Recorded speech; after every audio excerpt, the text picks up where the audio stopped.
So there's the shop, and the other day I noticed that one Whirlybird is not spinning.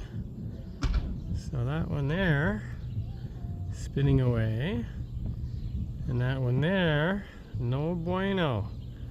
So gotta get the ladder, get up there and see why it's not spinning. The Whirlybird is not twirling.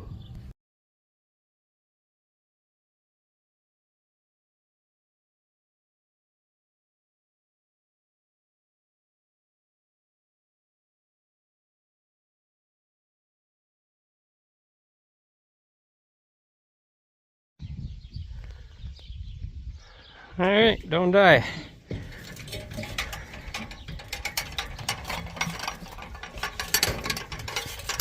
It's only a little bit wiggly.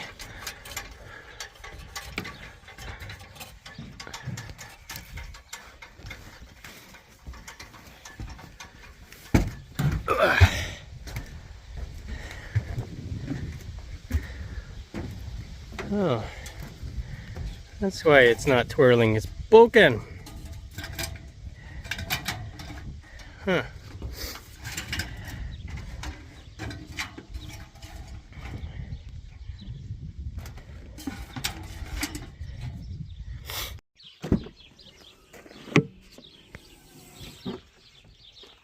There's our Whirlybird 12-inch.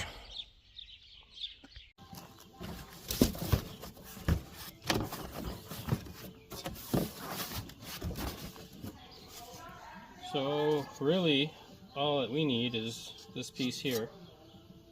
So I'm going to take the old one off, put this one in, and the mount, the base, all that's still good. So these become spare parts. Little angle gauge if you're setting it up from scratch. Collar that you can match the angle of the roof pitch. And the screws and the base. So there you go. I reused the same base. Brought the new base down just in case I couldn't get it to work. So just 3 screws. This one's a better unit than the last one. It's all metal pieces. The other one had plastic pieces. Just match the angle for the roof pitch. There you go. 2 Whirlybirds twirling away. Whee!